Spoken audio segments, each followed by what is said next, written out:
Singapore is often celebrated for its fiscal discipline and economic strength, but beneath the surface lies a striking paradox. Despite the nation's wealth and persistent government surpluses, a significant number of households face monthly cash flow deficits. Recent estimates suggest that between 130,000 and 220,000 households spend more than they earn each month. And only about 26,400 households received ComCare assistance in 2023. That's roughly 1 in 7 of those likely experiencing financial stress. This gap raises a critical question: why do so few households receive help even as so many struggle? To understand this, we need to look beyond the numbers and examine the deeper structures of Singapore's welfare system. Reasons for this mismatch are complex and deeply rooted in policy and culture. First, ComCare's eligibility criteria are tightly means tested.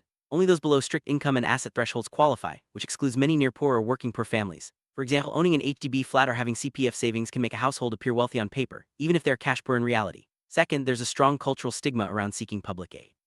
Many Singaporeans avoid applying due to pride, fear of bureaucratic scrutiny, or the perception that the process is humiliating.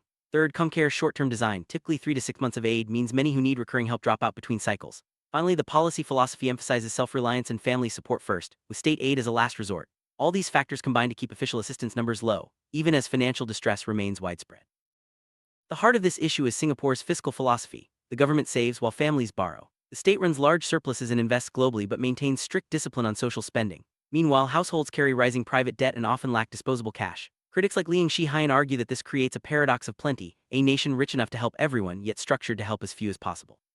Result is a silent majority of struggling households who fall between the cracks, not poor enough for help but not secure enough to thrive. This structural dilemma is not just about numbers but about the values and priorities embedded in policy. As Singapore continues to prosper, the challenge remains: how can the system evolve to better support those in need without sacrificing its core principles?